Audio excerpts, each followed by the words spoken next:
Hello friends, welcome to my YouTube channel. তো এখন কথা বলবো হইচইতে সদ্যপ্রাপ্ত রিলিজ হওয়া নতুন একটা ওয়েব সিরিজ ফেলুদার গোয়েন্দাগিরি দার্জিলিং জমজমাট নিয়ে, যেটা এই শুক্রবার দিন রিলিজ হয়ে গেছে। তো বহু প্রতীক্ষিত ফেলুদা আমাদের আবার বড় স্ক্রিনে ফিরে আসলো এবং এই ওয়েব সিরিজটা কীরকম হলো সেটা নিয়ে তোমাদের সাথে কথা বলবো। তো ভিডিওটা কিন্তু অবশ্যই দেখবে।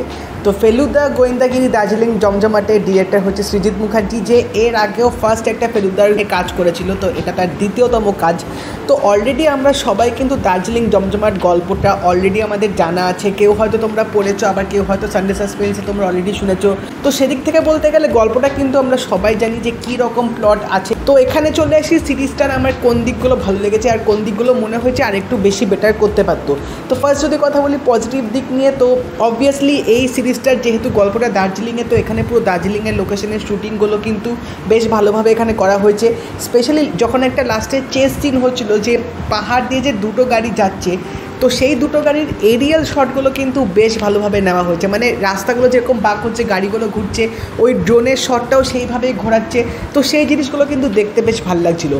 এবং অবশ্যই গল্পটার টাইমলাইন যেহেতু খুবই পুরনো, তো সেই টাইমলাইনের কথা মাথায় রেখেই কিন্তু লুক অ্যান্ড ফিলটা এখানে সেইভাবেই রাখা হয়েছে। ও তখনকার সময় কীরকম পরিবেশ, ফিল্মের পোস্টার হতো বা কী কী জিনিস থাকতো, সেগুলো কিন্তু সিরিজটার মধ্যে বেশ ভালোভাবে মাথায় রাখা হয়েছে। তো সেই লুক অ্যান্ড ফিলটা কিন্তু আমার বেশ ভালো লাগছিলো। ব্যাকগ্রাউন্ড মিউজিকটাও কিন্তু আমার বেশ ভালো লেগেছে। একটা নতুনত্ব টাচ কিন্তু পুরো এই সিরিজটার মধ্যে দিয়েছে।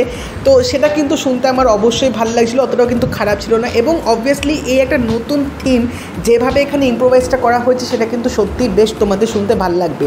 এবং তাছাড়াও এই ফেলুদার গোয়েন্দাগিরিতে যে টাইটেল ট্র্যাকটা ইউজ করা হয়েছে, সেই টাইটেল ট্র্যাকটার মধ্যেও কিন্তু বেশ ভালোভাবে এখানে কম্পোজ করা হয়েছে। তোমরা লিরিক্সগুলো শুনলে কিন্তু বেশ ভালো করে বুঝতে পারবে। অ্যাক্টিংয়ের দিক থেকে বলতে গেলে টোটারাই চৌধুরীর অভিনয়টা কিন্তু আমার দারুণ লেগেছে। মানে তাকে আমরা প্রথম যখন ফেলুদা দেখেছিলাম তখন থেকেই একটা ভালো লাগা তৈরি হয়েছিল। তার অভিনয়টা বেশ ভালো ছিল। মানে প্রত্যেকটা পোজ তিনি যেভাবে দিচ্ছেন, যেভাবে সূক্ষ্মভাবে তিনি কথা বলছেন, যেভাবে ম্যানারিজমে তিনি হাঁটাচলা করছে, সেগুলো কিন্তু একদম একটা মানে ফেলুদার যেরকম করে, যেরকম আমরা শুনে এসেছি বা আমরা আগে যেরকম দেখে এসেছি, সেই জিনিসটা কিন্তু পুরোপুরি এখানে তুলে ধরতে সক্ষম হয়েছে টোটারাই চৌধুরী। কিছু ডিরেকশন আমার বেশ ভালো লেগেছে, কিছু শট বেশ ভালোভাবে নেওয়া হয়েছে।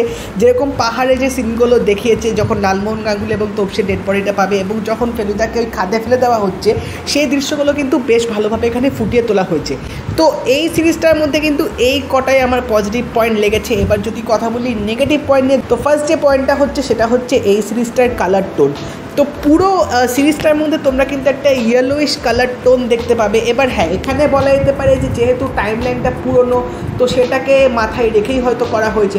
তো সেদিক থেকে বলতে গেলে আমার মনে হয় ইয়েলোইশ টোনটা যদি না রেখে নর্মাল কালার টোনে যদি করা হতো, তাহলে কিন্তু আরও বেশি ভালো লাগতো। কারণ প্রত্যেকটা সিনে, প্রত্যেকটা এপিসোডে এরকম একটা ইয়েলোইশ টোন যখন দেখছিলাম, তখন মানে একটা চোখে লাগছিলো। তো সেখানে যদি একদম ন্যাচারাল টোনটা ইউজ করতো, তাহলে হয়তো অতটাও খারাপ লাগতো না। তাহলে জিনিসটা হয়তো আরও বেশি মানানসই হতো, আরও বেশি দেখতে ভালো লাগতো। কারণ এখানে যেটা বললাম, লুক অ্যান্ড ফিলটা কিন্তু সেই টাইমলাইন অনুযায়ী ভালোভাবে সেট করা হয়েছে।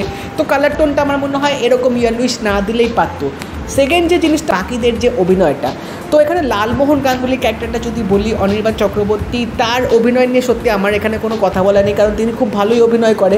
বাট ব্যাপারটা হচ্ছে তার যে ক্যারেক্টারটা লালমোহন গাঙ্গুলি তিনি যে প্লে করছে, তাকে দেখলেই না আমার মনে হচ্ছে আমি একেন বাবুকে দেখছি। কারণ সেরকম কস্টিউম, সেরকম মানে আদব কায়দা, সেরকম মাঝে মধ্যে কথা বলার ভঙ্গি, তো আমার মাঝে মধ্যে মনে হচ্ছে আমি একেন বাবুকে ফেলুদার পর্দায় দেখছি, এরকম একটা জিনিস আমার মনে হচ্ছিল। কারণ টু সাম এক্সটেন্ট একেন বাবুর যে ক্যারেক্টারটা আছে এবং লালমোহন গাঙ্গুলির যে ক্যারেক্টারটা, সেটা কিন্তু কোথাও গিয়ে তোমাদের একটু হলেও কিন্তু তোমরা সিমিলারিটি পাবে।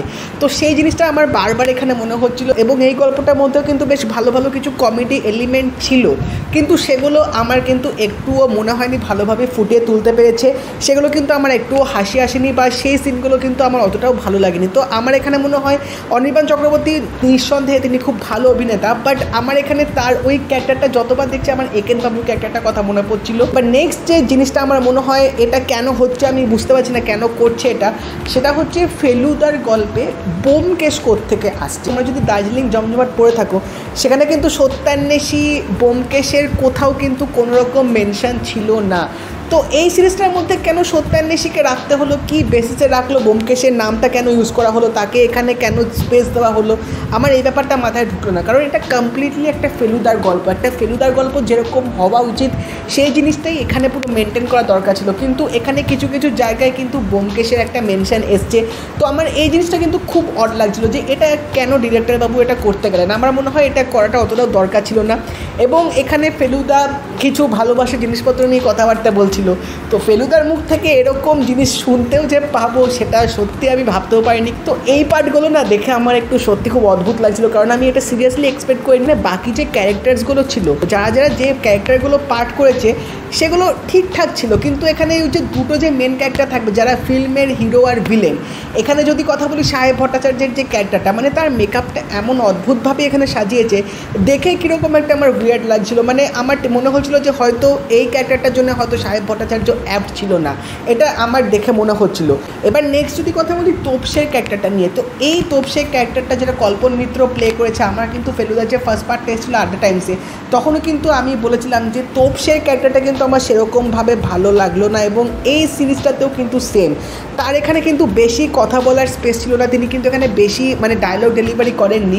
কিন্তু তারপরেও তিনি যে যে সিনে যখন তিনি কথা বলছিলেন, আমার মনে হচ্ছে তিনি খুব স্টিফ হয়ে কথা বলছেন, মানে একটা খোলামেলা বা একটা ওপেননেস যে থাকা উচিত ক্যারেক্টারটার মধ্যে, এবং তোপসে ক্যারেক্টারটা যেরকম সেই ফিলটা কিন্তু আমি এই তোপসে ক্যারেক্টারটার মধ্যে পাচ্ছিলাম না। মানে তাকে দেখে মনে হচ্ছিলো তিনি একটু আটোসাটো হয়ে আছেন, মানে একটু রিজার্ভ কাইন্ড অফ ব্যাপার, সেটা আমার কিন্তু পুরোপুরি এই সিরিজটার মধ্যে মনে হচ্ছিলো। তো আমার মনে হয় এই জিনিসটা আরেকটু ভালো করে দেখা উচিত, কারণ ফেলুদার গল্পে যদি ফেলুদা, লালমোহন গাঙ্গুলি এবং যদি তোপসে তিনটে ক্যারেক্টারে যদি অতটাও ভালো না হয়, তাহলে কিন্তু দর্শকদের মনের মধ্যে সেভাবে ধরবে না।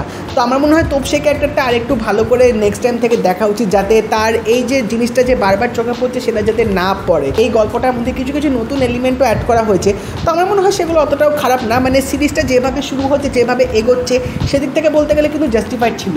বাট ফেলুদার গল্পে ফেলুদাকে যেভাবে ইন্ট্রোডিউস করা হয়, মানে একটা ফেলুদার ফিল্ম যখন শুরু হবে তোমরা বেশ একটা এক্সাইটেড থাকবে যে ফেলুদাকে এত বছর পর তোমরা বড় পর্দায় দেখছো। সেই এক্সাইটমেন্টটা তখনই কাজ করে যখন ফেলুদা প্রথমবার বড় পর্দার মধ্যে আসে, যখন ফার্স্ট টাইম আমরা অনস্ক্রিনে দেখতে পাই, একটা এক্সাইটমেন্ট, একটা মানে আনন্দের ব্যাপার কিন্তু তোমাদের মধ্যে থাকে। তো এই সিরিজটার মধ্যে এখানে ফেলুদাকে যেভাবে ইন্ট্রোডিউস করালো, আমি সেই ফিল বা সেই এক্সাইটমেন্টটা কিন্তু অতটাও পেলাম না। মানে তাকে যেভাবে এখানে ইন্ট্রোডিউসটা করা হচ্ছে, তিনি একটা যোগার পজিশানে আছেন, তো ফার্স্ট শটেই তাকে যেভাবে দেখালো, সেই এক্সাইটমেন্টটা না তখন তোমাদের মধ্যে হঠাৎ করে কাজ করবে না। মানে একটা যে বিল্ড আপ হওয়া উচিত, যে ফেলুদা আসছে স্ক্রিনের মধ্যে, সেভাবে বিল্ড আপটা যে করা দরকার ছিল, সেটা আমার মনে হয় এই সিরিজটার মধ্যে একটু কমতি থেকে গেছে। এটা হইচই যেহেতু ফার্স্ট ফেলুদার ওয়েব সিরিজ, তো সেদিক থেকে বলতে গেলে আমার কিন্তু অতটাও খারাপ লাগেনি। আমার কিন্তু এই সিরিজটা বেশ ভালো লেগেছে, যেহেতু গল্পটা আমার আগে থেকে পড়া ছিল, তাই আমি অলরেডি জানতাম যে কী হচ্ছে বা কী হতে চলেছে। তো সেদিক থেকে দেখতে গেলে এই সিরিজটা কিন্তু এক্সিকিউশনটা সত্যি ভালো ছিল, এবং লুক অ্যান্ড ফিলটাও কিন্তু সিরিজটার সাথে বেশ মানানসই হয়েছে।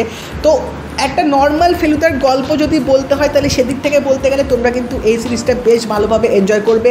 বাট হ্যাঁ, কিছু কিছু জায়গা যেগুলো আমার মনে হলো আর একটু ইম্প্রুভমেন্ট হওয়ার দরকার ছিল, সেগুলো অবশ্যই আমি তোমাদের সাথে শেয়ার করলাম। তো তোমরা অবশ্যই জানিও তোমাদের এই ফেলুদার গোয়েন্দাগিরি দার্জিলিং জমজমাট সিরিজটা দেখে কেমন লাগলো, এবং যদি এই ভিডিওটা ভালো লেগে থাকে লাইক করে দিও, শেয়ার করে দিও, চ্যানেলটা কিন্তু অবশ্যই সাবস্ক্রাইব করে দেবে, নোটিফিকেশন বেলটাও কিন্তু অল করে দিও। তো দেখা হবে পরের ভিডিওতে, বাই।